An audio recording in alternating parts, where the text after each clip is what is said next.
Good afternoon, ladies and gentlemen, dear colleagues and friends.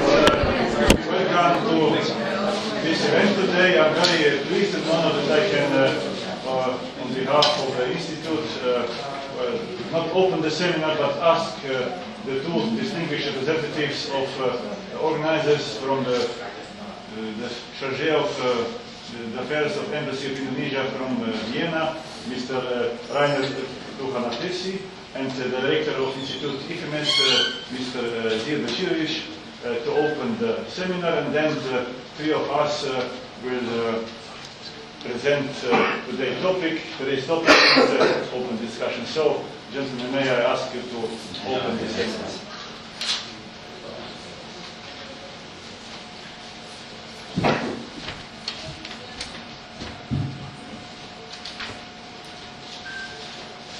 Distinguished participants, ladies and gentlemen, Dobar day. Allow me first of all to welcome you here to the seminar. Your presence here is indeed a great encouragement for us in our effort to continue finding means and ways of enhancing mutual understanding through strengthening people-to-people contact between two countries. By the same token, allow me also to thank the Ifimes, the International Institute for Middle East and Balkan Studies, Ljubljana, and special thanks to Tetol company, a company which is very important to Indonesia, for their support throughout the preparation for the seminar. Without their help and assistance, I doubt that this initiative could be realized. Distinguished participants, ladies and gentlemen, a little bit about Indonesia. The Indonesian president election was just accomplished peacefully, fairly and freely on 8th July 2009, so 5 days ago. More than 170 million people, voters throughout, were eligible to vote. It is estimated that around 75% of them exercised their democratic rights. This level of turnout indicates the high level of trust that the people have in the process and the system.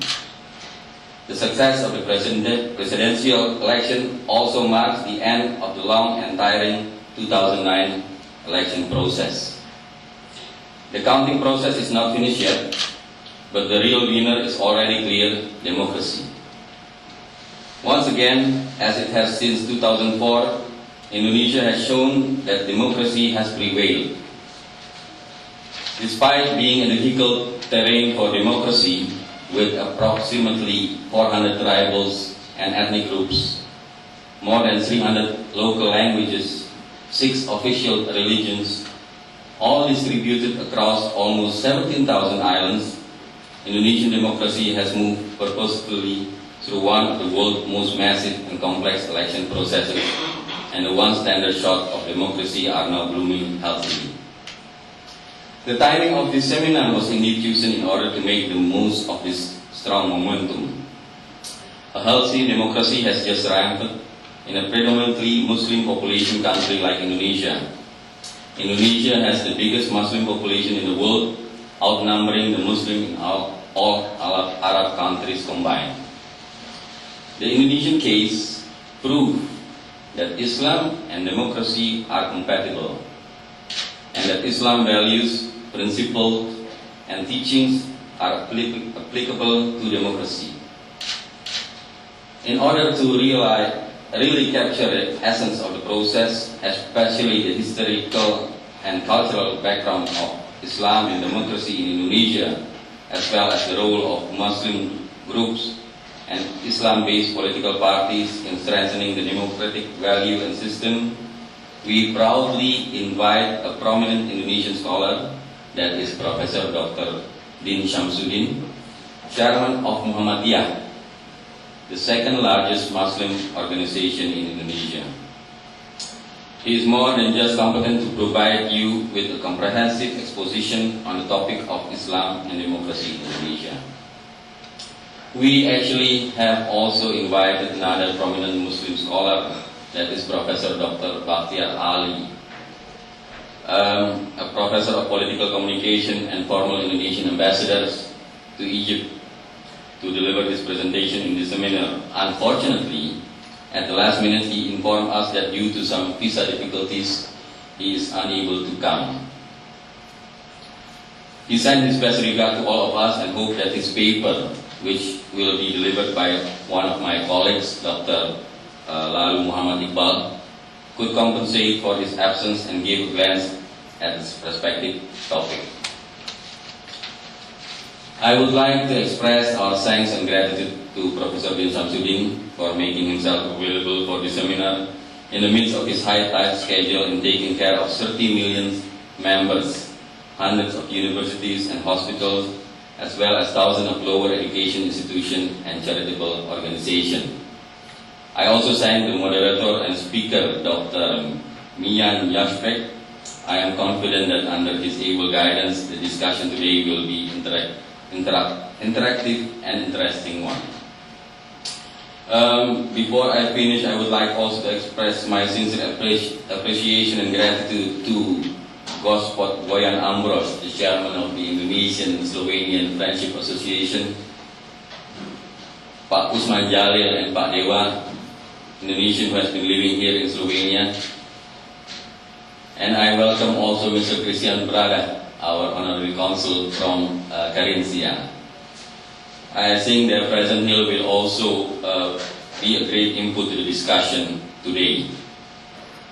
Ladies and gentlemen, I hope this seminar will provide you with a valuable entry point to understand the compatibility of Islam and democracy in Indonesia, putting this understanding in the context of bilateral relations between Indonesia and Slovenia.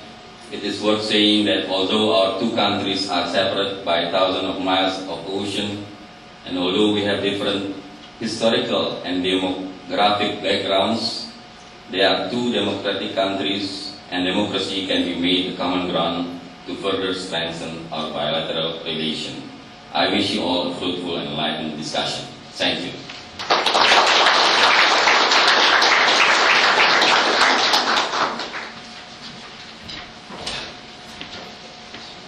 Your Excellencies, ladies and gentlemen, dear friends, allow me to welcome you in the name of the International Institute for Middle East and Balkan Studies, Ifimes of Ljubljana, with the Embassy of the Republic of Indonesia in Vienna, and the company TETOL of Ljubljana. Together they organize of today's seminar, Islam and Democracy, Indonesian Perspective and Experience. A special welcome and gratitude goes to our guest today from Hawaii, Indonesia, the acclaimed and highly respected expert, Professor Dr. Din Shamsuddin. I would like to excuse our second guest, Professor Dr. Bakhtiar Ali, who, due to unforeseen circumstances, did not manage to arrive. I wish Dr. Din Shamsuddin a pleasant stay in our wonderful country. Let me also express our special thanks of Embassy of the Republic of Indonesia, Church of Affairs, Mr. Rainer Loham Pesi, as well as Vice Secretary Dr. Lalu Iqbal, and Mr. Blaž Košorok, the Director of TETOL Company for Ljubljana, and Mr. Usman Jalil.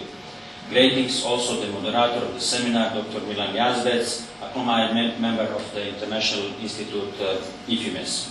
I am glad that today we speak of dialogue, of the experience and perspective of Indonesia. After all, we need dialogue now more than ever. Dialogue is not only necessary between nations, religions and civilizations, but also in families, schools, in the environment in which we live and work. I hope that today's event will be a humble contribution to this dialogue. Again, thank you all. At the end of the seminar, you are invited for Indonesian food, which we have prepared for all participants of today's event.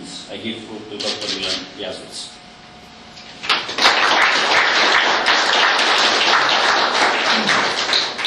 Thank you very much, both gentlemen. Then I would like to ask my colleagues from Indonesia to together take the floor to discuss.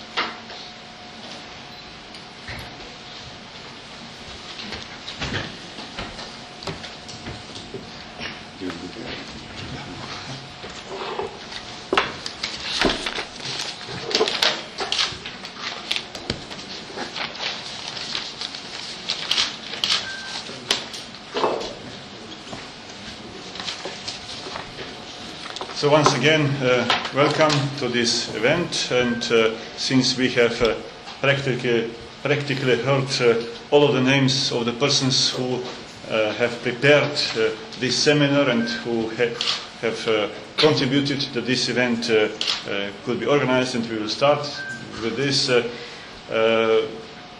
I was asked to chair and to moderate the discussion, and so I will start with the discussion, and I will try to present a few outlines, a few views upon today's topic from the Slovenian perspective, from the Slovenian point of view.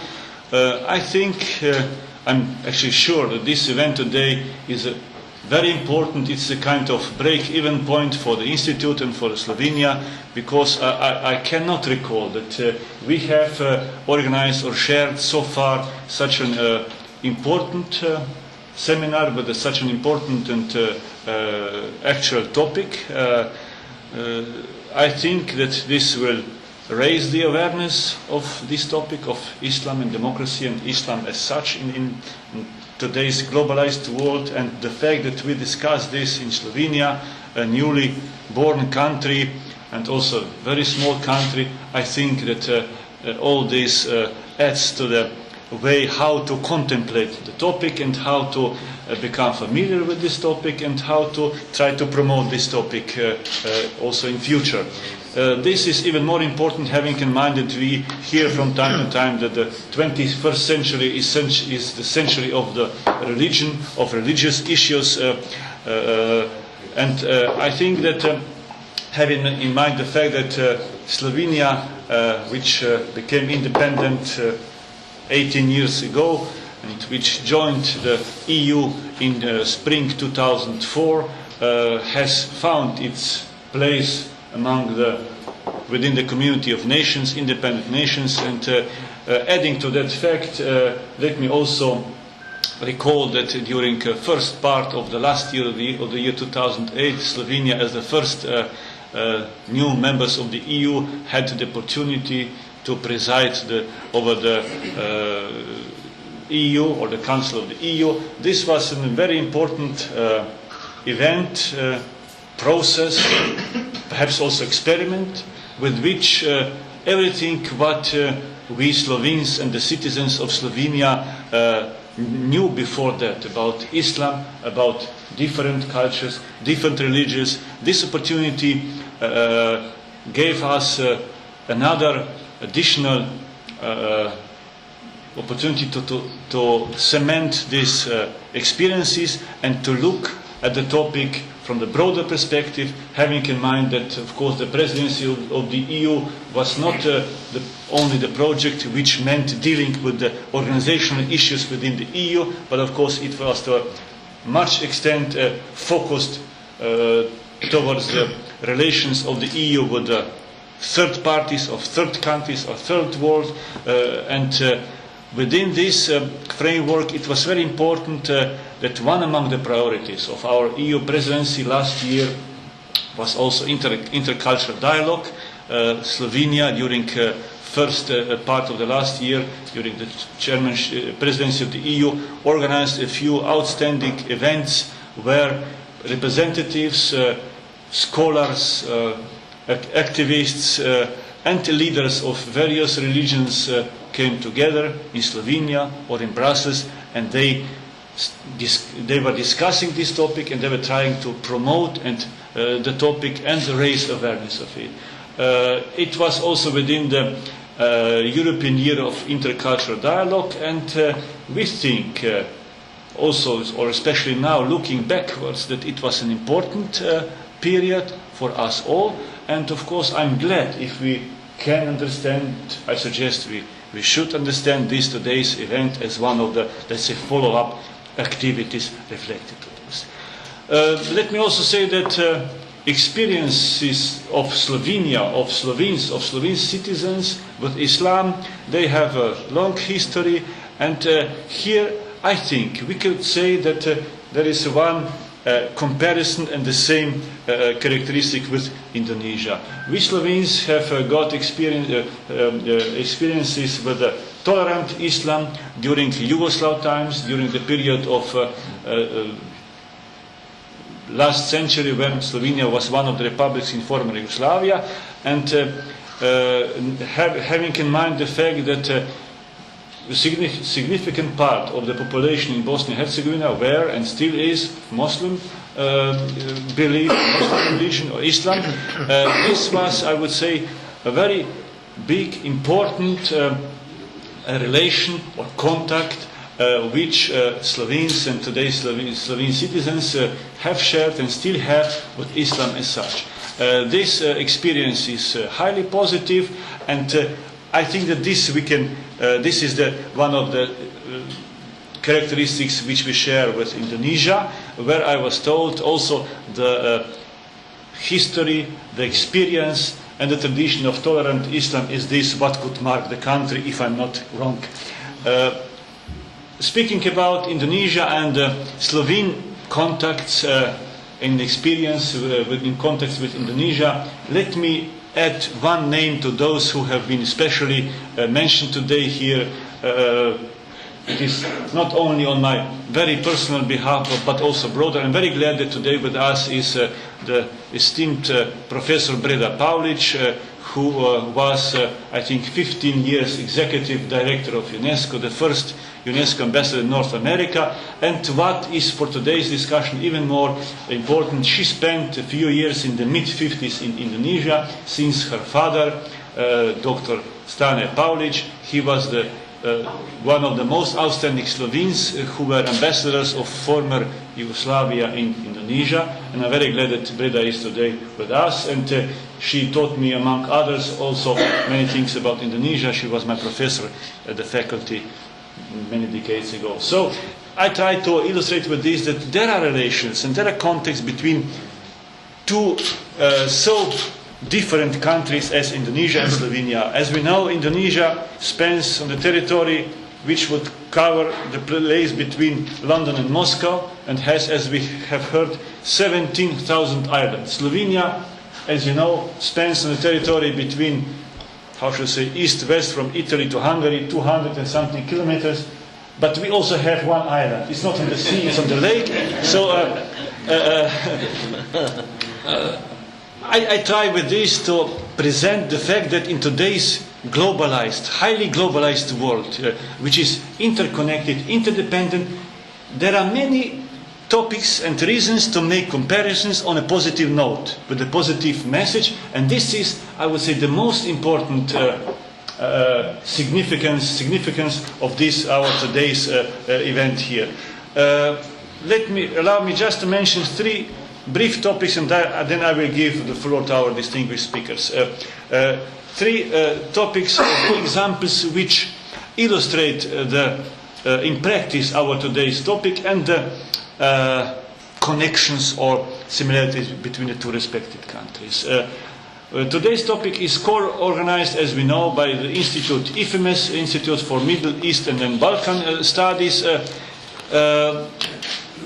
Perhaps many of you know, but maybe not all of you, that the directors of the institute, Zijad Bečirović and Bakhtar Aljaf, they are of course Slovene citizens, but they have been not born in Slovenia, they are not Slovenes, and they have managed to organize, to found an institute which is among the most known in the world. I do not exaggerate. They have on their list about 250,000 email addresses all around the world, governments, multinational companies, individuals and so on. And Zijad comes from Bosnia. He's a Bosniak Muslim, and Bakhtiar, he comes from Iraqi Kurdistan, and they have obviously found in Slovenia circumstances and opportunities to gain success. I think this is very important for today's topic because it shows the huge possibility of opportunities in Slovenia. Then next, during our EU presidency last year in early June, we have Slovenia opened and signed the document on establishing the Euro-Mediterranean University in Portorož. This is a university which targets, to say so, the whole Mediterranean space area, which is highly reached. highly rich with cultures, religions, with differences which join us. And the third example, then I will give you the floor to our distinguished speakers. Very recently, a few weeks ago, the Slovene ambassador became the president of the board of Anna Lindh Foundation with its headquarters in Alexandria. So I think this is a handful of illustrations with which one can warm up today's discussion. Unfortunately, I'm not an expert on today's topic. Otherwise, I would, be speaking for at least half an hour, but perhaps better not, because then we will give the floor to our two distinguished speakers. First, since, as we have heard, Professor Bakhtiar Ali has been not able, due to some circumstances, to come to Ljubljana and to participate in the seminar, we have asked Dr. Lalo Iqbal from the Indonesian Embassy in Vienna that he will try to present the most important aspects and messages of Professor Ali's presentation, and then this presentation will be followed by our main speaker today, as we have already heard, Professor Syamsuddin. So, Dr. Iqbal, please, the floor is yours. Thank you. In the name of God, the compassionate, the merciful. First of all, I have to apologize for having the problem with my voice. I hope it can sustain until the end of this discussion. And the second, I would like to thank the Sergeant Affair of the Embassy of the Republic of Indonesia, Mr. René Lohanavesi, for punishing me to be the speaker in this discussion in the absence of Dr. Bakhtiar Ali.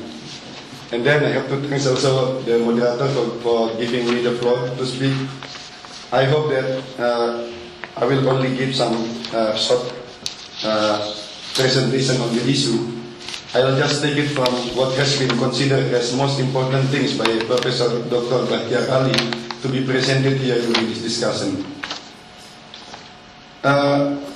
Before I start my presentation, I have to say something in presence of Professor Dr. bin Samsudin, because in 1991 I was graduated from Muhammadiyah University in Yogyakarta. So it was located in Yogyakarta, the mother town of Muhammadiyah, and the university itself was owned and still owned by Muhammadiyah and operated by Muhammadiyah, which is now chaired by Professor bin Samsudin. So with that background, actually, he is my mentor and he is my chairman. So I will never feel that I'm of equal competence with him to speak on this issue.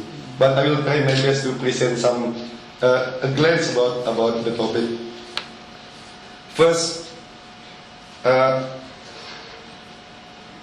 just a moment, please.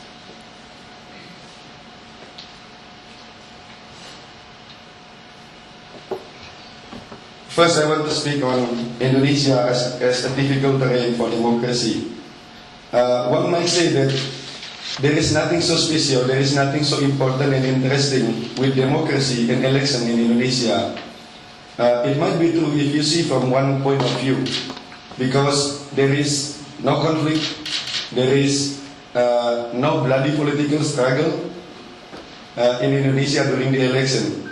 But I would say in the opposite, if we see from different point of view, because of two things. First, because Indonesia is actually the very complex of the world.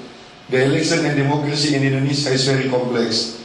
And the second, election in Indonesia is actually democracy in Indonesia is actually in a very difficult terrain. I cannot imagine before democracy was introduced to Indonesia practically in 2004.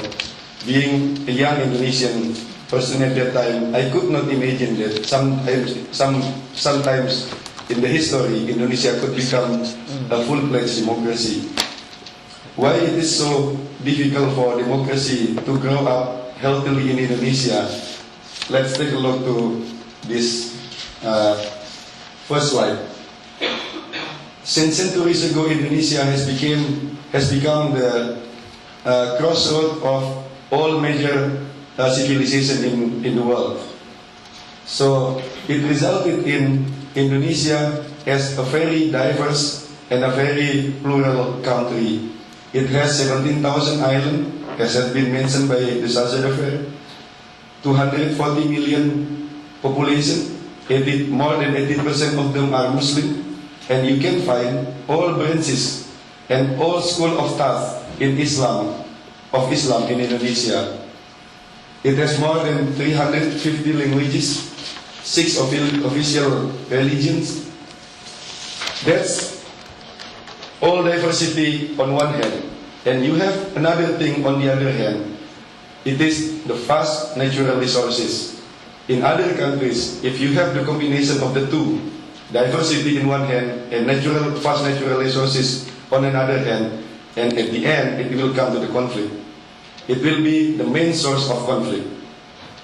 But in our case, we have to thank God that it doesn't happen. In Indonesia, combination of natural resources on one hand, we can cope with the problem of combination between natural resources on one hand and the diversity on another hand. Now I'll go to the second slides. I hope I won't take too much time, so I'll give most of the time to Professor Din Samsudin. The issue of defining democracy in Indonesia between pluralism and secularism. Most of the people in the West might say that for a Muslim country to be democratic, Islam has to be kept away, have to be kept out from the public sphere. Islam has to be separate with the state, and the religion has to be separate with the state, and the state itself has to be secularized. That's a West way of thinking. But the case of Indonesia proven the opponent. Islam and democracy can be compatible without being secularized. I think there is no place in Indonesia for secularism, and there is no place for secularism in a country like Indonesia, where the first principle among 5 principles is belief in one and only God. And the Constitution says that the state has to be based on belief in one and only God. Indonesian people really believes that the essence of democracy is not secularism. The essence of democracy is the acceptance of the people on differences. The acceptance that differences is the fact of life. That's something that we should live with. And the essence of democracy is pluralism, not secularism. And this is the fact in Indonesia. The state issue is not separate with religious issue. For example, Professor Din Samsudin, as a prominent Muslim scholar, he is part of daily headline in the newspaper. People are waiting what the religious leader will say, what the religious leader will comment on certain national issue. In the parliament, for example, a hearing between the parliament with the religious leader are common. And in lawmaking, the value of religion, the religious sensitiveness and the religious teaching are always taken into consideration in the making of law. So in Indonesia, the combination between Islam and democracy resulted in a system where religious freedom and fulfillment of religious teaching, fulfillment of religious obligation is protected and respected. As I said, I won't take too long time, so I will end my presentation by posing a question. Is Islam in Indonesia an obstacle or a backbone for the democracy to be practiced?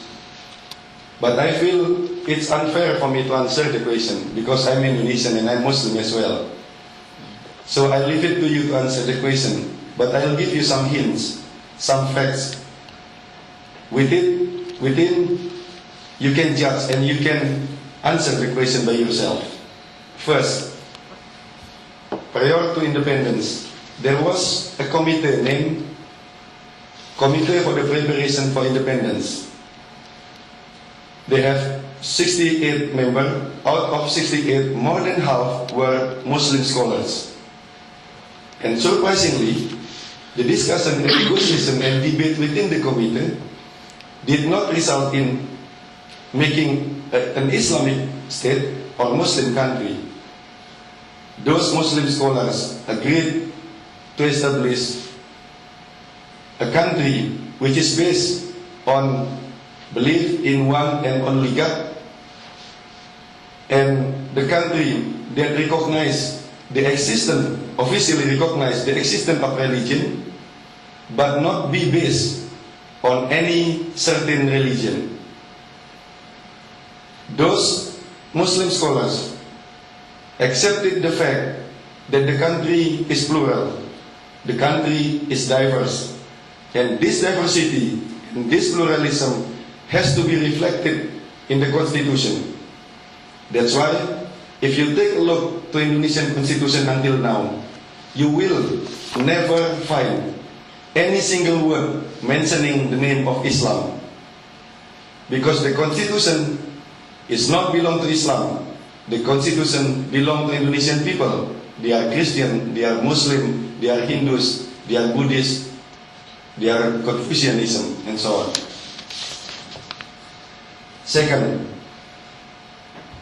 if you combine the number of members of all Muslim organizations, be it Muhammadiyah, Nahdlatul Ulama, Syarikat Islam, and so on, if you combine number of all of them, then you will come up with number more than half of the population.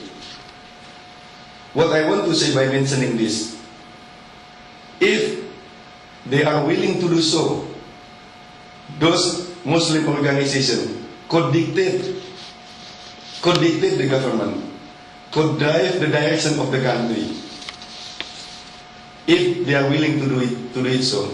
But they are not willing to do it so, because they are aware that although Islam recognizes no boundary between Islam and politics, between religion and politics, Islam recognizes no boundary between religion and state. But they are aware that religion should not be politicized. Once you politicize, because if you politicize the religion, then it won't be healthy for the maturation and for the refinement of democracy in Indonesia. Third, prior to the first direct presidential election in 2004, that was considered as the first democratic exercise of that kind in Indonesia. Prior to that, the two branches of Indonesian parliament were dominated by Muslim scholars.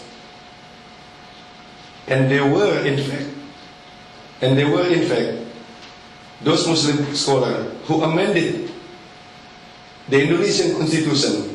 And by amending the Indonesian constitution, they opened a much bigger window for democracy, which led to the first direct presidential election in 2004.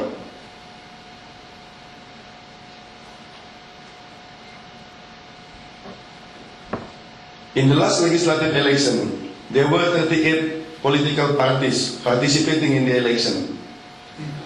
Out of 38, there are only five who gained more than 6.5% of the voters. And among the five, 4 of them are directly or indirectly related to Muslim groups. As you see in the presentation, in the slide, the first one is Democrat. Democratic Party is not directly related to Muslim group.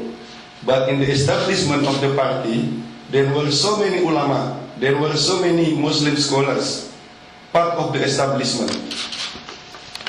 And the second, Golkar. The Golkar is the oldest political party in Indonesia. It was founded in 1964. it does not has any ideological basis actually, but it is very clear that they were founded, they were established against communism at that time in 1964. So, in the establishment of that party, there were so many Muslim student activists became part of the establishment, and later on they become the leaders of Golkar. And PKS, Welfare and Just Party, they claim themselves clearly as Islamic-based political party. I will have to specify more about this party. And the last one is National Mandated Party. We call it in Indonesia PAN. It is not Islam-based party, but it was founded by former Muhammadiyah chairman at that time, Professor Dr. Amin Rais. And until now, this party is still maintaining a very big support from Muhammadiyah followers. And this is the last presentation. It looks nice to end my presentation with photographs. There are 3 sets of president and vice president candidates last week. I could say last week because the presidential election was taking place 8th of July. Why it is so important? If you take a look carefully, 6 of them put the title H in their name.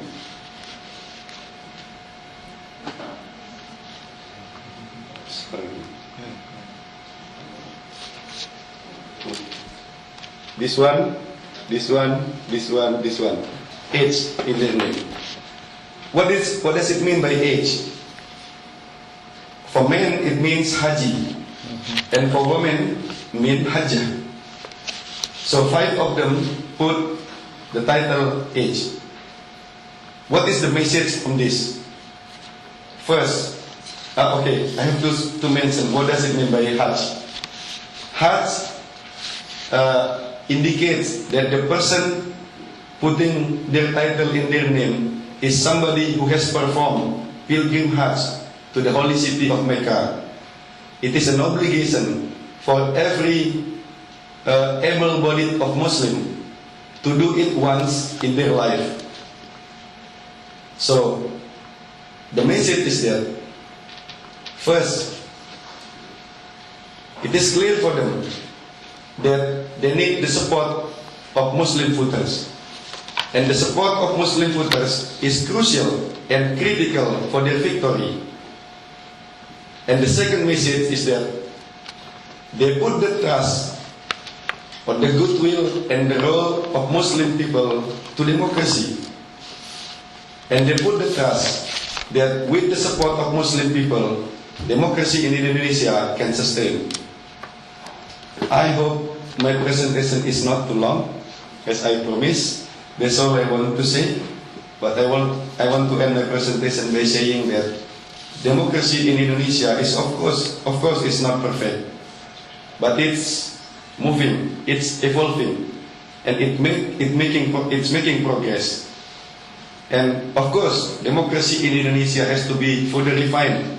And I'm sure, I'm optimistic that Islam can continue its critical role in the refinement and in the betterment of democracy in its system and its value. Thank you very much.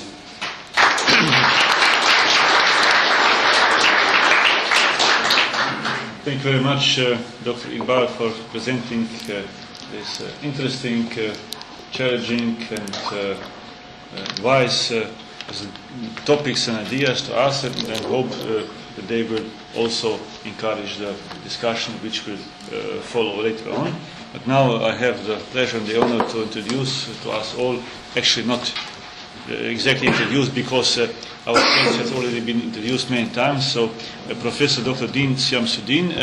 He is one of the most known scholars and influential in Indonesia, so it is our great pleasure to have him here. I would dare to say that with influence and responsibility also knowledge comes and wisdom, if I may put it that way. So it will be very interesting to listen to his presentation with a focus historical and cultural perspective. Professor is chairman, as we have heard, of Muhammadiyah, the second largest Muslim organization in Indonesia, and he is also chairman of many respected organizations which all deal with religions, dialogue and understanding. I think that we could hardly find a better speaker than he is. Professor Syamsuddin, the floor is yours. Bismillahirrahmanirrahim. I would like to start with an Islamic greeting, and the way we in Indonesia greet the audience, which both means peace be upon you. Assalamualaikum warahmatullahi wabarakatuh. And the Indonesian way, salam sejahtera bagi kita semua. I think who married the Indonesian ladies must know the meaning of salam sejahtera. It's indeed great pleasure, and I'm delighted to be here for the first time to Slovenia, and I have been enjoying the beauty of this country from the border up to the capital, and I'm delighted to be here with so prominent audience, including the Grand Mufti of Slovenia. I'm a good friend of the Grand Mufti of Bosnia, Dr. Mustafa Shirik, and other distinguished participants. But I feel it's not an easy task for me. Number one, because after a long flight, more than 15 hours, I just arrived this morning in Vienna and proceed here to Vienna. But also to talk about the subject matter in very short time, 15 minutes or more.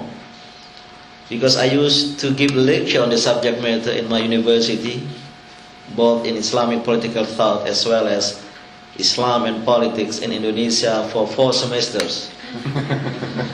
So I need to make it concise and condensed.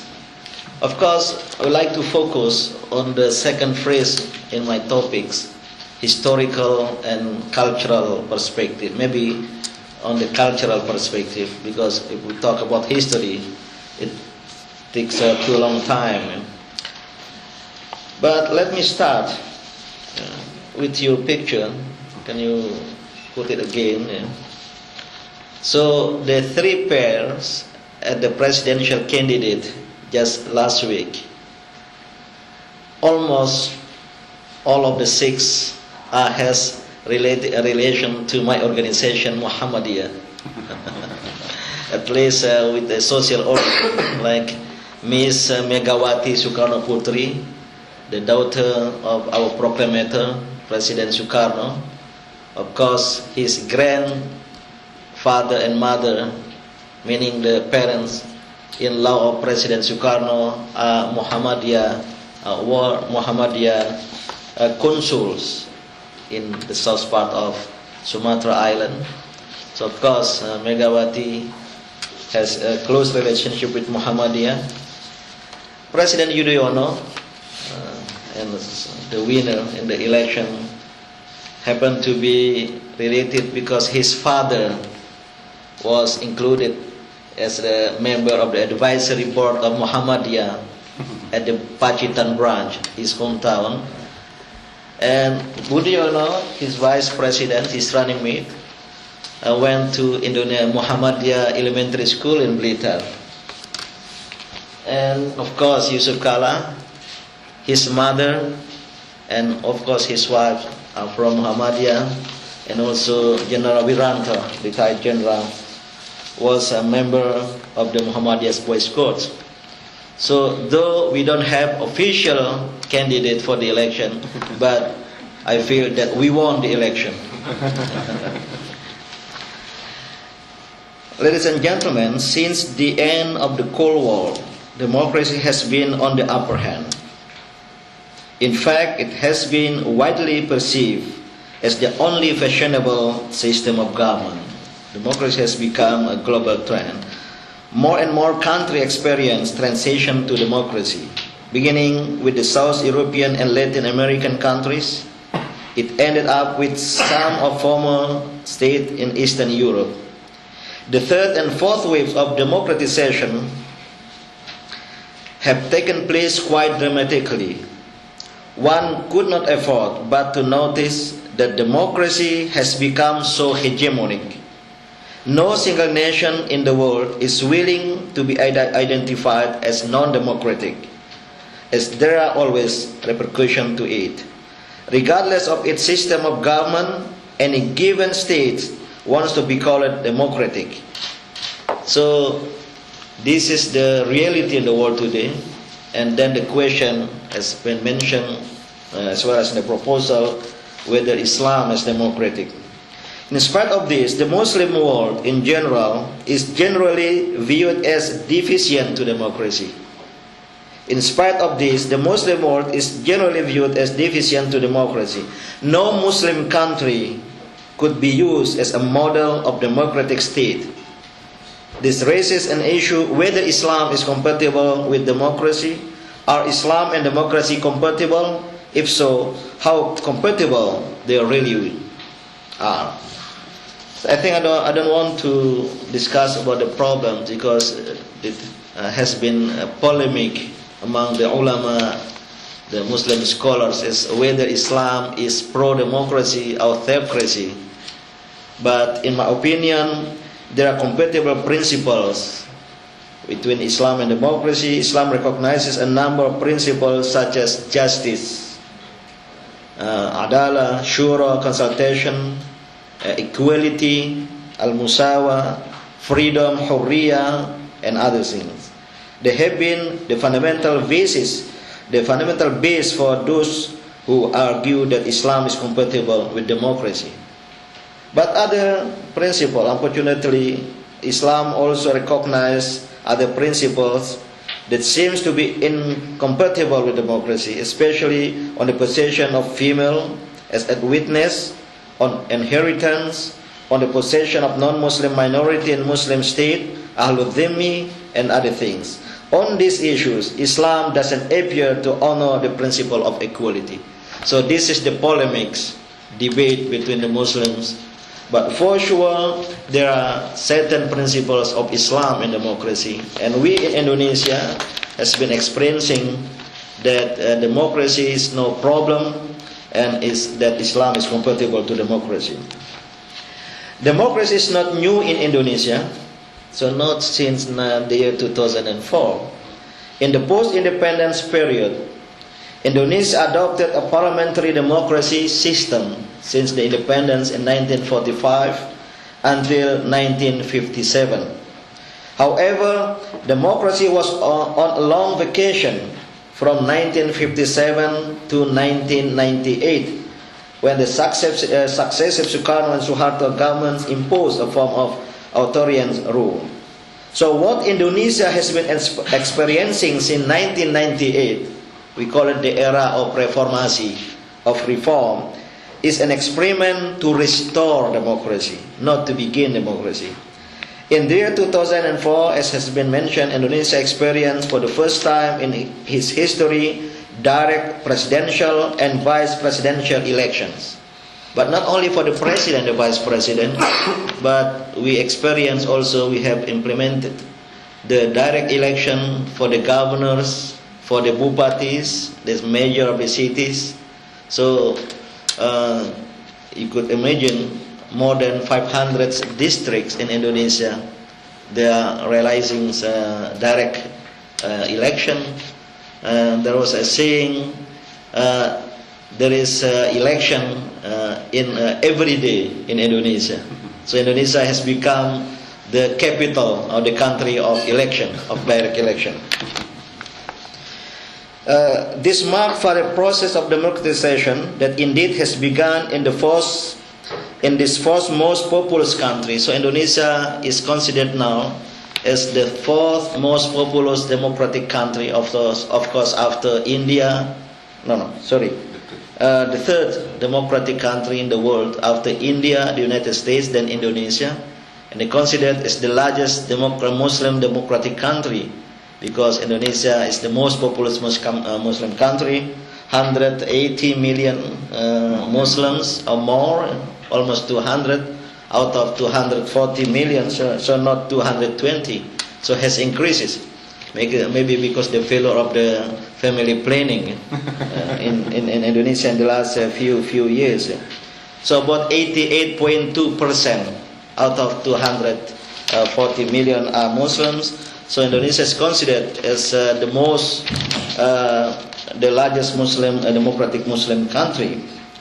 Of course, the current democratic experiment is being carried out within a new domestic context. Indonesia's society has evolved tremendously over the last 4 decades. The state of economic development, even though it's still unsatisfactorily, has improved the life of millions of Indonesians. More and more Indonesians has access to education and health services. What I mean is a cultural perspective. Democracy can be implemented well on the adequate cultural basis. If there is no adequate cultural basis, there will be no democracy. So democracy needs adequate cultural basis in economy, health services, education, and others. One thing, however, has not changed. Indonesia is still one of the most heterogeneous nations on earth. Diversity, especially in terms of religion, ethnicity, and ideology, remain the most important feature of the country. In other words, Indonesia is a very pluralistic country, and within that plurality, Muslims serve as the majority, as already mentioned. The key question is, can democracy flourish in a country as diverse as in Indonesia? And what is the role of Islam in ensuring both democracy and pluralism can reinforce each other? It is precisely democracy that could preserve and manage the very diversity of Indonesian society. Tension in Indonesia began to boil up in 1990s, and the country was characterized by both vertical and horizontal conflicts. I think we experienced conflict as well, both vertical between the civilians and the state, as well as horizontal between various groups of within the society. Number 5, political fragility in transitioning Indonesia was further added by international factors, mainly war on terror, following 9/11 terror attacks on the United States. So this is another development, the external development, especially in the world, because of the war on terror launched by President Bush, has made attribution to Islam, generalization to the Muslim groups, and create interaction and reaction not only in the Middle Eastern countries, but also in Indonesia. So that's why in the next pages I would like to expose a little bit on the current trends in Indonesian Islam. I don't need to read it. There are at least 3 trends. The first trend is often said as radical. Sometimes Indonesia is perceived from the outside by the outsider as a radical Islam because of there are many terrorists, the Bali bombing, the bombing in front of the Australian embassy, for example. There is another explanation in my paper, but for sure this group is very minor within the minority. And the second trend in Indonesian Islam, in Indonesia, I call it a spiritual trend. It started in 1980s at the end of the Suharto regime. Many Muslims in Indonesia revived Islamic culturalisms. I mean, they started to adopt the Islamic symbolisms. You know, now you can easily find any woman on the street, even in the secular universities, wearing, we call it jilbab or hijab, and many other kind of Islamic symbolisms. This is what I call it a spiritual trend. And also, there are so many groups that incline and maintain kind of Islamic spirituality. And the third trend, this is the mainstream, in number 8. The third trend of Indonesian Islam is the mainstream. This trend belongs to the established Islam, represented mainly by the two largest Islamic organizations, my organization Muhammadiyah, and another is Nahdlatul Ulama or NU. NU claim to have 45 million members, and Muhammadiyah claim to have 35 million, who have been struggling since the beginning of the 20th century. These two organizations are older than the state because they were established before the independence. Muhammadiyah in 1912, NU in 1926. The importance of these two organizations, Muhammadiyah and NU, has been a continuation of the trend over the last 15 years. The two groups have played considerable role not only as moderating force in Indonesia's society, but also as a moral force that persistently strive for a betterment of social life. In the two organizations, and indeed there are many other Islamic organizations, there are more than 60 nationwide Islamic organizations in Indonesia, occupy the position of cultural movement. We would like to strengthen the cultural base of the Indonesian society. We run schools. In our case, we have 14,000 schools, elementary to high schools, 172 high learning institutions, including 57 universities. He belonged to one of that in Yogyakarta. 500 health services unit, 170 hospitals, orphanage, microfinance institution. This is a cultural movement. So this is our role in strengthening the cultural base, can provide and pave the way for democracy. So, ladies and gentlemen, if there is a question, and what is the future of democracy in Indonesia, and can Islam play an important role? Of course, Islam has played an important role in promoting democracy in Indonesia. It can be said that democracy in Indonesia, so number 10, item number 10, will not work without Muslim participation, and if Islam is seen as a threat to democracy, will not work without Muslim participation, and if Islam is seen as a threat to democracy. Indeed, democratic values are inherent in Islamic teachings. I have mentioned earlier, adalah, justice, equality, and freedom. Though there has been polemics among Muslim political thinkers about Islam and democracy, our two organizations, Muhammadiyah and NU, are committed to ensure that democratization in Indonesia will consolidate. So our very role in democracy, in encouraging democracy in our country, is to encourage our members and the Muslim community at large to participate, to show their political participation. So if the voting turnout in the last presidential election is 75%, it's very high compared to the United States, maybe less than 60. During the Suharto regime, the voting turnout were very high, like 95%, but sometimes because of undemocratic process. But now 75 or more is very high voting turnout. That's why the Majelis Ulama Indonesia, the Ulama Indonesian Council, Indonesian Ulama Council, I happen to be the vice president of this council. We issued fatwa on the golput. Golput stand for golongan putih, meaning those who don't want to vote. Yeah, just putih is blank. So this is the golput. I introduce you another one term from Indonesia.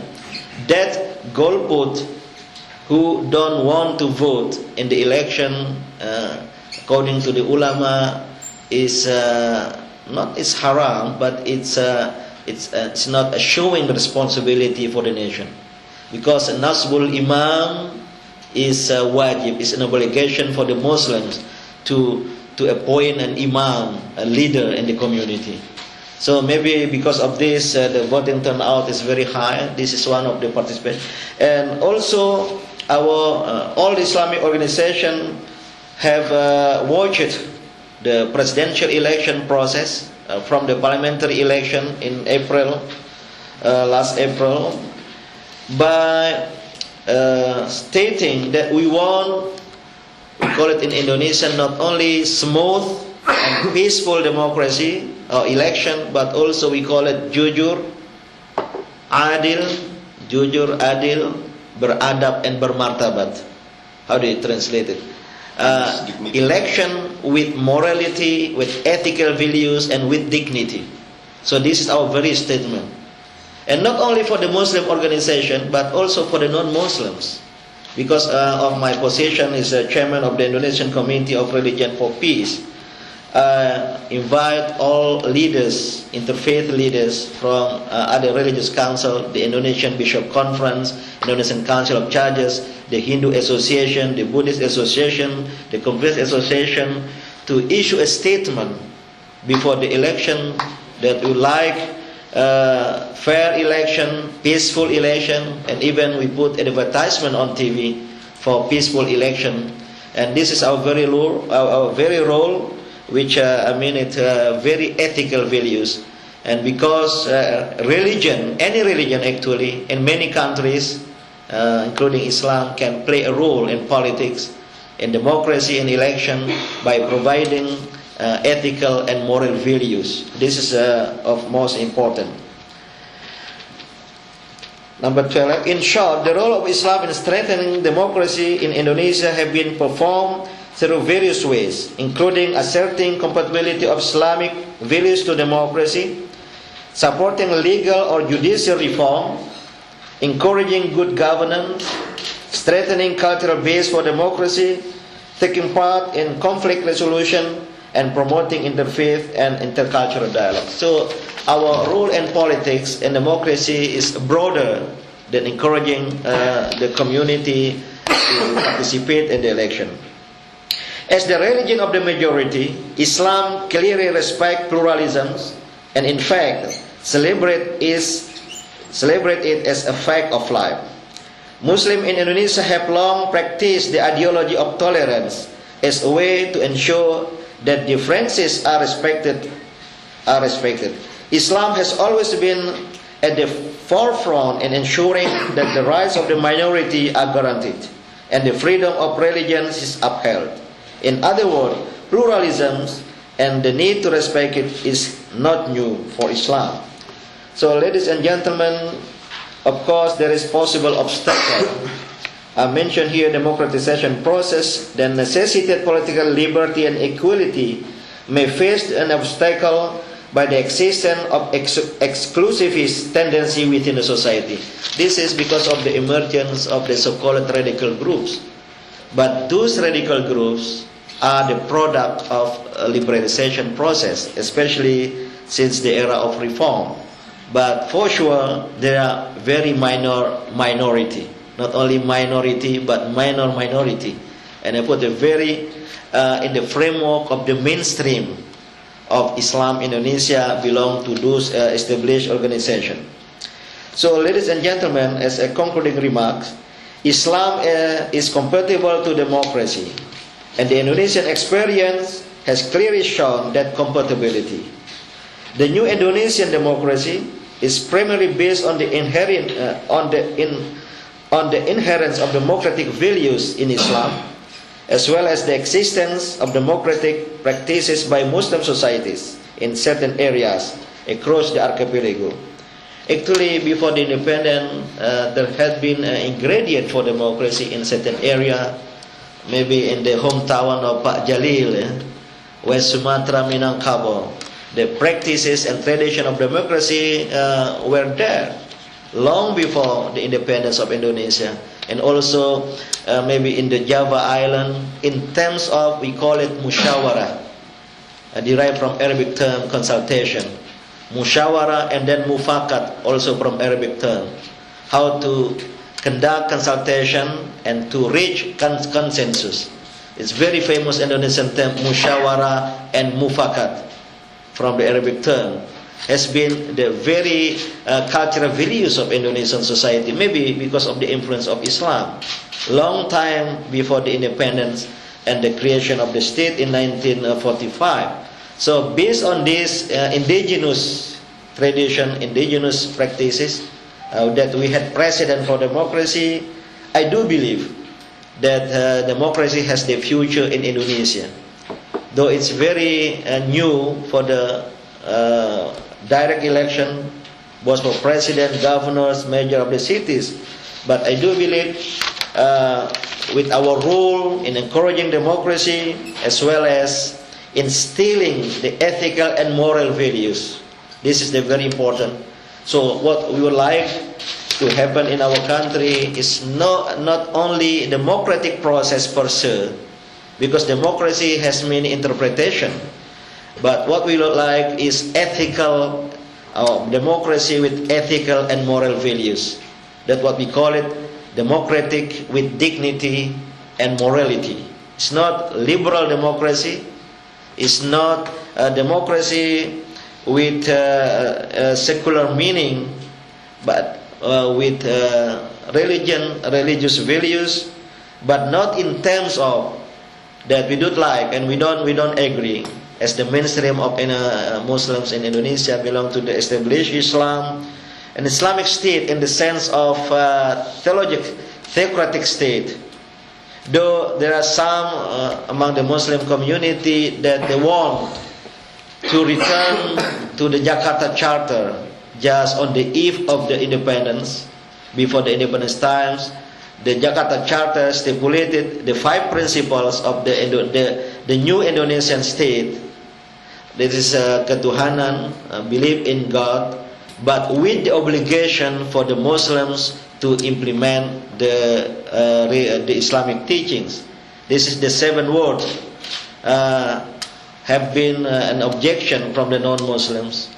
So the Muhammadan leader at the time, before the independence time, proposed the change to the current Pancasila, which ketuhanan yang Maha Esa, believe in the oneness of God, without the 7 words, with the obligation for the Muslims to implement the Shariat Islam.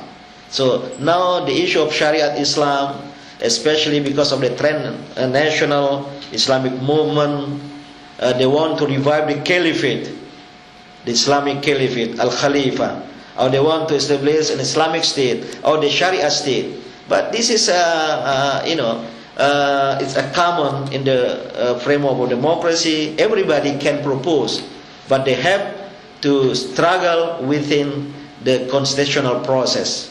But for sure, this is the trend in Indonesia, that we are happy with the Pancasila state.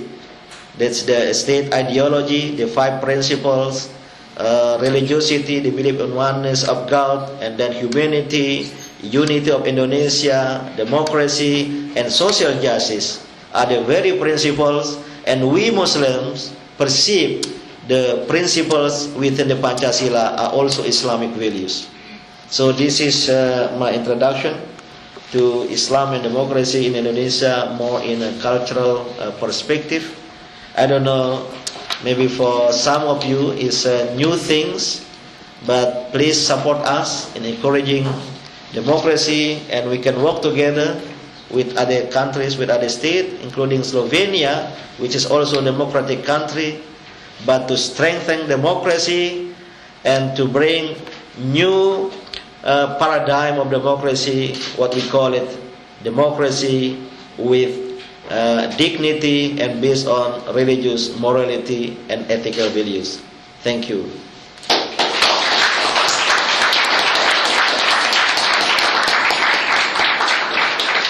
Thank you very much, Professor Syamsuddin, for this very interesting, in-depth presentation.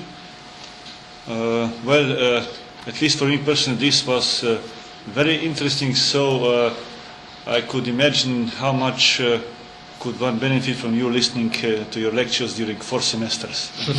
Thank you.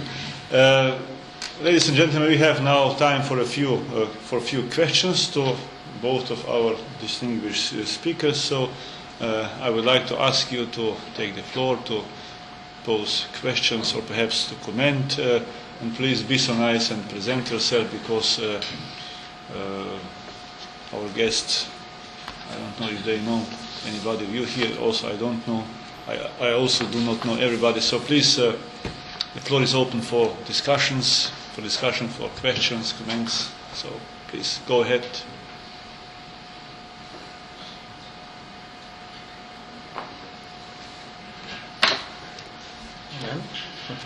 It's a rare opportunity to have a professor here, and well, not that rare, but still a rare opportunity to have our colleague here. So, yeah, yes, go ahead. Yeah. Hello, my name is Maya. I'm a PhD student at the University of Ljubljana, and I have two questions. Unfortunately, I don't know anything about the Indonesian experience. I'm embarrassed to admit. So, I have a first question is in regard to if the principle is the belief in oneness of God. How is then this reconciled with those religious groups which obviously believe in more than one God? I mean, I assume Hinduism is one of the officially recognized religions, and I'm just curious about how is this justified, or how is this expressed, not to doubt whether any group should be recognized or not. And the second question is, and I don't know, perhaps either of you can answer this, or just one of you. And the second question is, and in regard to the organization Comedia, are there any efforts to promote this sort of understanding of Islam, which emphasizes very strongly the ethical, social responsibility to other Muslims in the region, in the wider region? My own work is concerned with Chinese Muslims, Chinese-speaking Muslims, and I did not come across, during my fieldwork, I did not come across any references to Indonesia. But I'm curious if your organization, for example, also promotes this sort of understandings, interpretations, or values to other, Muslims in the wider region. Thank you very much. And thank you both for very interesting presentations. I have learned a lot. Yeah, thank you for your question. Number one, concerning the Pancasila, the first principle, Sila is principle, Panch is 5, Al-Mabadi Al-Khamsa. Believe in the oneness of God, ketuhanan yang Maha Esa. As I mentioned, this based on the proposal from Muhammadiyah leader 1945 to change the 7 words. Ketuhanan, believe in God with the obligation for the Muslims. It sounds too Islamic, or maybe can make Indonesia as an Islamic state because of based on that principle in the Jakarta Charter. So then the question, they believe in the oneness of God. How about other religious communities? In my observation, like the Hindu people, maybe a good example, Hindu people, they believe in three gods. Huh? 3 gods. God with a small g. Brahma, Vishnu, Shiva, the creator, the sustainer, and the destroyer. But my Hindu friends in Indonesia, God is generator, that's the Brahma who create. O is operator, and D is destroyer.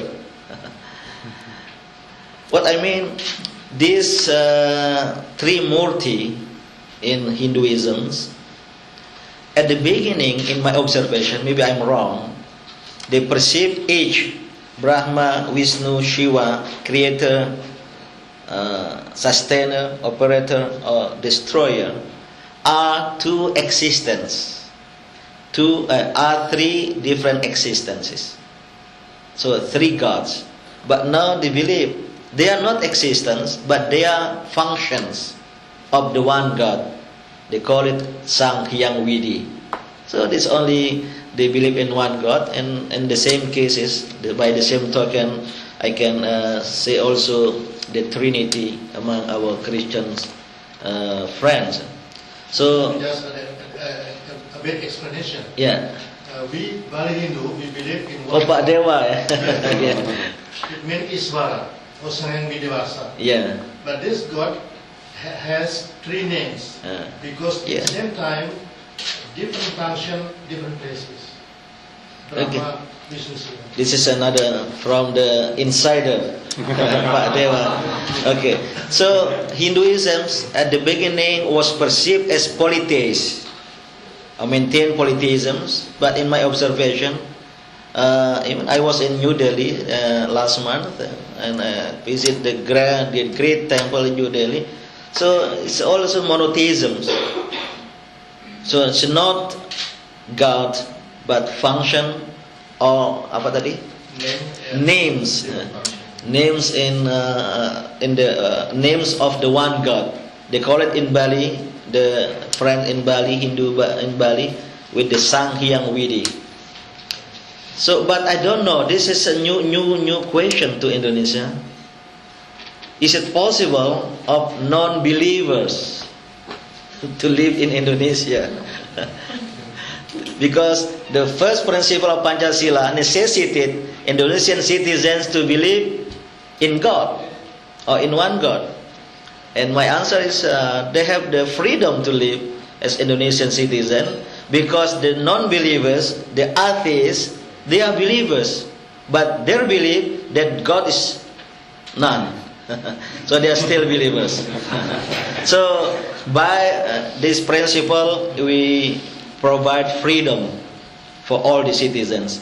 But for sure, among the 240 million Indonesian citizens, I think 99% belongs to the existing religions: Muslim, Catholic, Protestant, Hindu, Buddhist, and also Confucianism.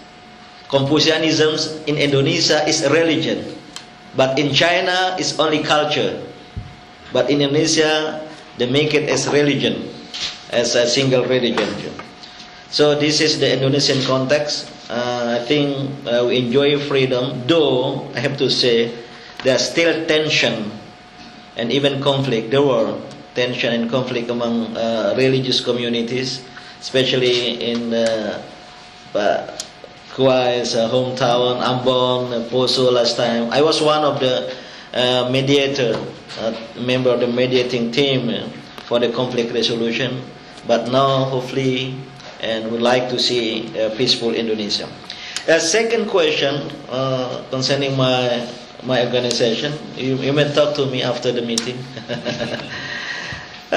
It's a religious organization, an Islamic organization. We stick to the Prophet of Islam, Muhammadiyah, because we like to implement the true teachings of Prophet Muhammad. But for sure, our organization stick to the very strict theology in Islam based on only the two sources of Islam, the Quran and Hadith, the Muhammad prophetic tradition. So we less appreciative to Sufism, for example, to Tarekat order, but we stick to the very teaching of Prophet Muhammad. But then at the material life, we maintain kind of modernization. So we are called it as a reform as well as a modernist organization, because we believe that Islam encouraged, and this is the very term from our founder in 1912, that would like to maintain Islam berkemajuan. Maybe can be translated as progressive Islam. Former Prime Minister of Malaysia, Abdullah Badawi, used the term Islam Hadari, that Islam is Dinul Hadara, is the religion of progress, is a religion of development. But our founder, our leader from the very beginning, Muslim should perform Islam berkemajuan, meaning to encourage progress as well as development and the material life. That's why we run schools. It's almost all of our school and universities are general schools, not an Islamic school in terms of like a Jamia, an Islamic university, but we offer faculty of technology, school of medicine, economic, agriculture, and others. International relation. And also international relation. And we start to go international by encouraging the establishment of sister organization. We have Muhammadiyah organization with name of Muhammadiyah in Singapore, Malaysia, Thailand, and the 3 new in Tokyo, Japan, Cambodia, and Laos. No structural relationship with Muhammadiyah in Indonesia, but share the same values, even the same logo. This is, we call it sister organization. But then we have established almost 20 special branches. This is Muhammadiyah special branches overseas. Belong to Indonesian citizens, our sympathizer, who agree with the Muhammadiyah principle. We have in The Hague, in United Kingdom, in Germany, but not yet in Slovenia, in Vienna, also in United States, in Australia. But share supported by Indonesian citizens who live abroad, who study abroad for a certain times. So this is our organization, and we are considered as a moderate in terms of, because Islam in our belief is a moderate or a religion based on the modern theology, al-aqidah al-wasitiyah.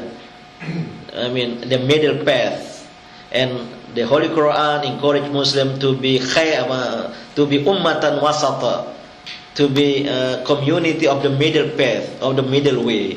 So this kind of Islam, as we believe it, that we maintain in our organization and many other organizations in Indonesia. Thank you. Thank you for all the questions and the answer. Yes, yeah, please go ahead. My name is Ramadan Manmulaku. I'm a former ambassador of Yugoslavia to Nigeria, and I would like to thank both Dr. Shamsuddin and Iqbal for the meaningful lecture delivered here today. I'm not a scholar, although I am a Muslim, I'm not a scholar of Islam, but I strongly believe that the peaceful nation of Indonesia, thanks to Islam, probably is one of the values of the country. I know more about foreign affairs of Indonesia and especially about the East Timor. And I will come back to this question. I'm not going to take you time about that. Because I know that problem, and I met the president of Indonesia when, after the war in Kosovo, was the liberation of East Timor. How smoothly your president dealt with East Timor, although it's third biggest Muslim country with 240 million people. And East Timor, better than I, but I know as well how many population there are Catholics, because as a remnants of the Portuguese colonialism. And we have problem of Kosovo, I think here, problem of Yugoslavia, former Yugoslavia. And if we religion take, is differently here in former Yugoslavia than the religion. I believe that religion and state policies are one, as you presented here today to us. But trouble with Yugoslavia, as used to say for Nigeria, one of the writers of Nigeria, Achua Achiba, is the problem of religion. Because religion, we have 3 main religions in former Yugoslavia: Orthodox, Catholics, and Muslims. Muslims are in Bosnia and Herzegovina, in Kosovo. Albanians in Kosovo, there are 95% are Muslims. We have in Macedonia Muslims, Albanians, and we have as well Muslims in Macedonia, and we have in Montenegro. We were a multicultural and multi-ethnic society. And all cases, the religion is divided it was divided from the state policy. When religion started to interfere in state policy, we came to trouble. One of the troubles, not many troubles, but one of the troubles. If we go back to the foreign policy of Indonesia, as you mentioned, Dr. Iqbal mentioned this, the groups, you call it group, how do you call it, the group? Not political parties, but which played Muslim groups. Gorkha, yeah. This, Golkar. yeah, played important role. But you smoothly resolve problem of independence of Malaysia, of independence of Singapore, of independence of the East Timor, and as well smoothly problem of New Guinea, which is 4 times or 10 times bigger than Nigeria, or 100, I don't know how many times, of former Yugoslavia, probably 50 times bigger than former Yugoslavia. So, I think coming to this issue,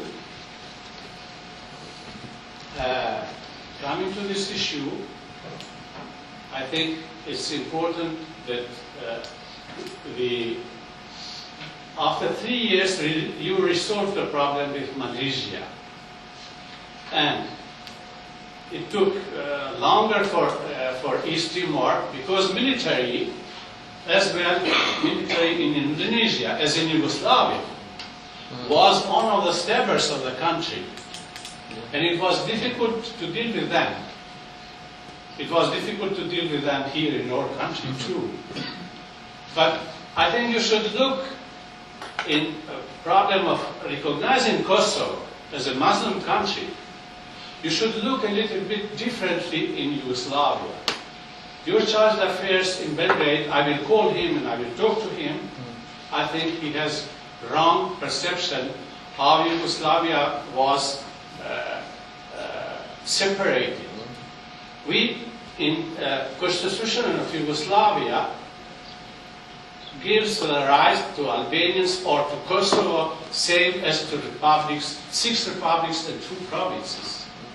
And on that basis, as a sui generis example, as a unique country, I believe you are as well unique country in the Asia.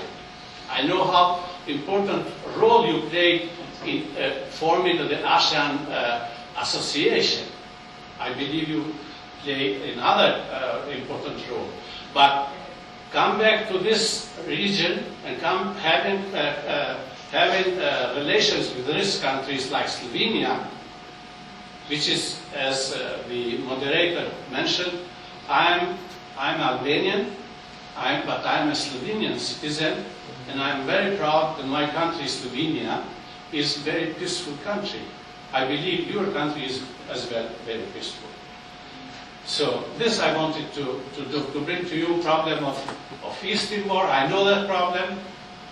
I was in the chair of Yugoslavia in 1975 at the United Nations, and I pushed button abstention because we were non-allied country. Thank you very much. This is for history. Thank you, Ambassador. Yeah.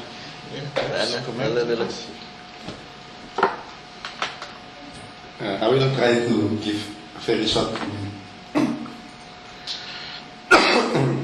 Thank you, Ambassador, for your comment and question. First, can I comment first before we give it to the next question? First, on East Timor. The issue of East Timor is totally not a religious issue. There are 2 issues has to be taken into consideration. First, that East Timor was taken by Indonesia, quote unquote, taken by Indonesia at that time during the authoritarian regime of Suharto. So, the decision was not reflecting the decision of the people. It was the decision of Suharto per se. It could be said like that. So, and then among the struggle, among the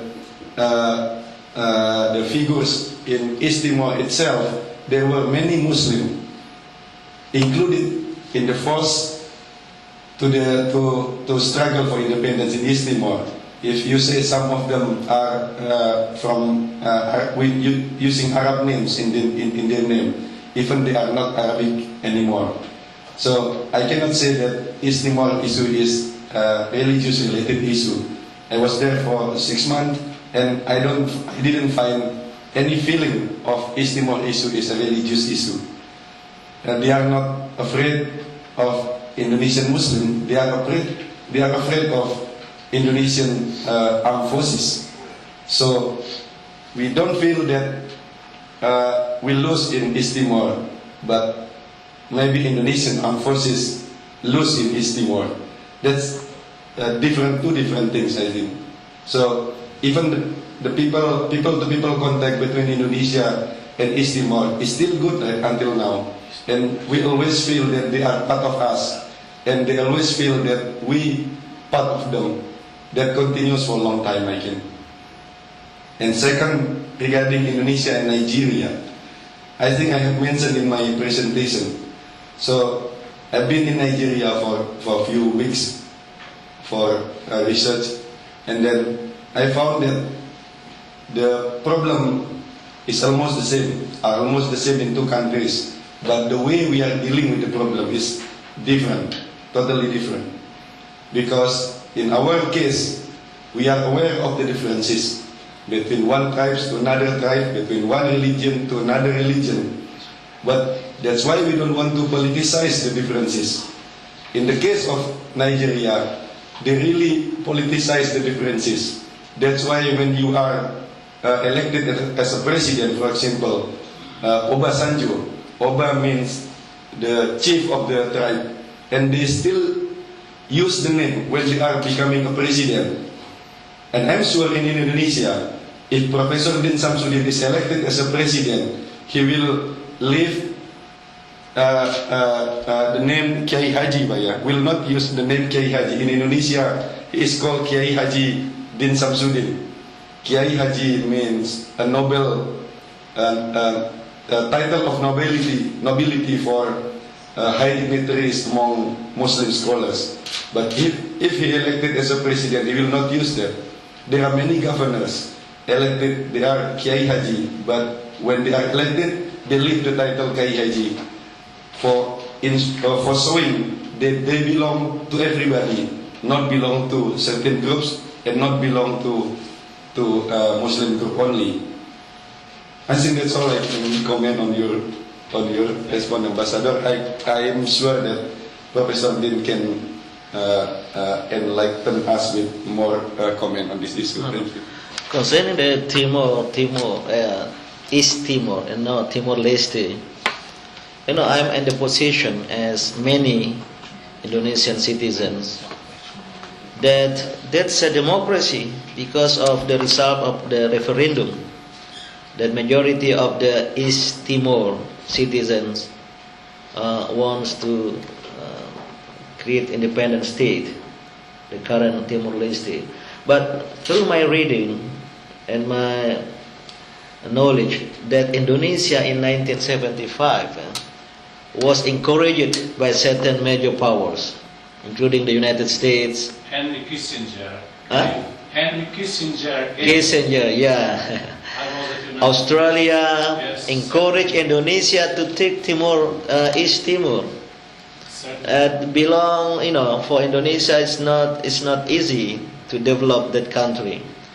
So when many people in East Timor want independence, I think the Indonesian government leave it and still support Timor-Leste up to now. That's democracy. That's a democratic way of thinking in the Indonesian government at that time. Maybe for us as Indonesians, only small country East Timor, we still have 17,000 islands. There is a controversy now with Malaysia concerning the Ambalat block. Last time Sipadan, many in Indonesia just gave it to Indonesia, our neighbor, because we still have 17,000 more islands. But if we relate it to the issue of nationalisms, of dignity of the nation, of course, I was in the meeting with the Defense Minister of Malaysia and Defense Minister of Indonesia just a few weeks ago, and the two ministers talked and very relaxed because of the close relationship culturally, historically between the two nations. I would like to touch upon the issue of Kosovo.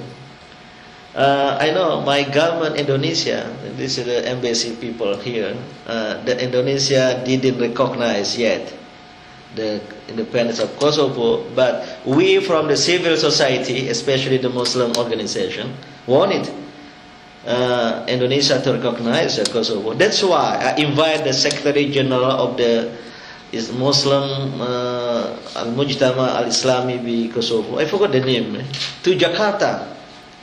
And he came 2 days earlier than the conference without a visa. And of course, Kosovo, Indonesia has no diplomatic relationship. You know what happened? Almost in the midnight, 10 o'clock in the evening. And then he called me, and I just called the Director General of Immigration of Indonesia and also the Minister of Justice, who is in charge of that kind of issue. And Alhamdulillah, thanks God, they gave permission to the Secretary General of the Muslim Association of Kosovo to enter the country. And I facilitated the Secretary General to give explanation to the press for the press conference, and even I brought into contact with our Minister of Foreign Affairs. So this is our way, and hopefully in the near future, my government, Indonesia, will recognize the independence of Kosovo. But I know the very reasons behind the Indonesian stand, as we see it. Maybe we don't want we don't want a kind of separation, because there's still the issue in Aceh, in Papua. So Indonesia don't want to give a political hint that separation is okay. But I don't know what's the current position, the latest position of Indonesia. But I think in the near future there will be no problem with the Kosovo, and we encourage our government. And I was invited to go to Kosovo from that community, and maybe I will ask support from Muslim organization in order Indonesia to recognize Kosovo. Thank you. Thanks for both comments and answers. I would suggest, since we shall devote some time for the after official part of the seminar, that we should take just one question more. Please. Yeah. You were using Could you the present term yourself, please? Mushawara. I'm Barbara Kuchiba-Balon, the translator. And you were using, esteemed professor, the term Mushawara, which, as I understand, is consensus, ability to attain consensus. I was very impressed during my travels through Java by finding this ability among all people, the lower uneducated classes and the professionals and the intellectuals. Everybody has this capacity, is brought up to this. So, because we really have lack of it in this part of the world. Could you explain in few words where it comes from? Why do you have it? How do you possess it? How do you develop it? It must be from pre-Islamic times, probably, way of life or something. Just a few words about it. Thank you. Perfect question for the closure. Yes, as I mentioned that the term mushawara, from Arabic shura or mushawara, has been transformed into Indonesian concept, and connection with the term and concept of mufakat, from ittifaq, consensus.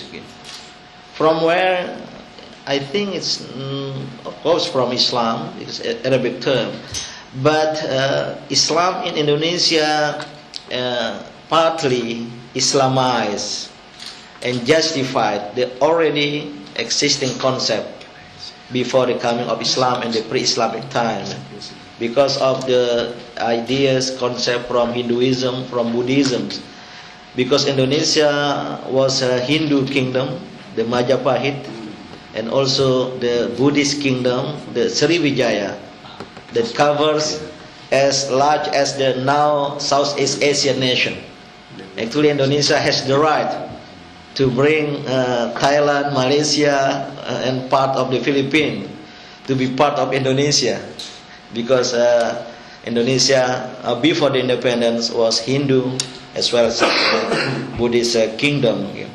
So I do believe that the term Musyawara was there during the Hindu time, during the Majapahit and Sriwijaya time, and then came Islam, justified or Islamized, but by asserting the term taken from Arabic, from the Quran, from the Islamic principle, which is shura, is one of the central teaching of Islam, especially among the Sunnisms. I think the political authority, caliphate within the Sunni paradigm, political paradigm, is based on two things. Number one is shura, that's the term of consultation, at the time from the noble peoples, the people of binding, Ahlul Halli wal Aqdi. This is one. And the second pillar of the Islamic leadership among the Sunni is bay'ah, giving oath. So I think this is the influence of Islam in our context, and this is the living tradition within the community and many areas of the country, the archipelago. Though for the time being, this is another side effect of democracy, of freedom. Because of freedom, liberty, every people are enjoying liberty and freedom. And sometimes democracy include also kind of money politics. Elsewhere, in the developing countries, the power of money, not the power of love, by Celine Dion. The power of money is sometimes there. This kind of liberalization and liberal opinion may destroy the good principles existing in our community, like the Musyawara. I'm not sure, but I still believe the Musyawara, Shura, the consultation and consensus are still there. And this is our very role from the Islamic organization as an Islamic civil society to safeguard our community from the possible decaying because of the secular ideas. And lastly, I would like to come back for your information that in our concept of the relationship between religion and politics, religion and state in Indonesia, especially from the Islamic perspective, that there is a relationship, because we do believe and maintain that Islam is a comprehensive, totalistic religion based on the principle of Tawheed, unity of mankind, unity of creation and others. And therefore Islam covers in its teaching all aspects of life, not only spiritual life but also material life, politics, economy and others. But in Indonesia, our choice in the relationship between Islam and politics, not in a formalistic form, not in formalistic way or approach, that we want an Islamic state, but saying only the form, but we emphasize on the substances. So substantive approach to politics, to economy from an Islamic perspective. That's why we provide politics, democracy, national life with ethical and moral values from Islam. And other colleagues from other religious communities may provide the ethical and moral values from their respective religions, and then we will have a meeting of mind. And this is the role of religions in politics, in democracy, more in substantive way, by instilling the very ethical and moral values. Thank you very much. Thank you much, Professor. A few words from our guest from the embassy, Dr. Iqbal. Thank you. As a closing word, I just want to say that when I'm saying the role of Islam in sustaining democracy in Indonesia, actually I'm saying that the role of the majority in sustaining democracy, the role of majority in sustaining democracy is very important. For democracy to sustain, it needs a humble gesture from the majority, not to dominate everything. Even they are able, more than able to do it so.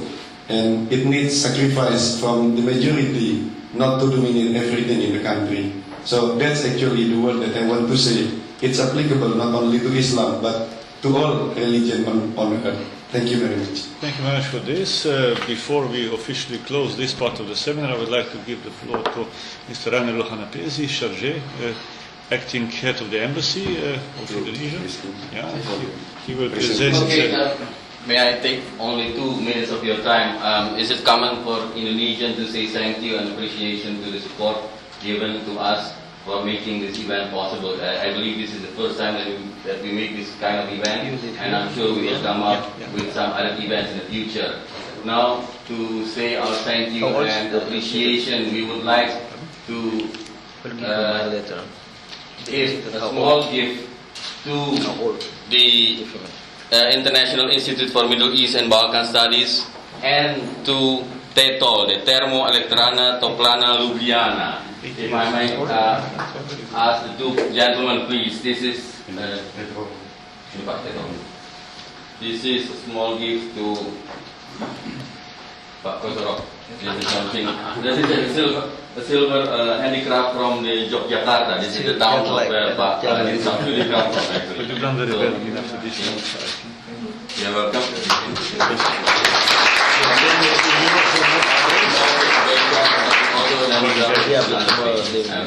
Thank you very much.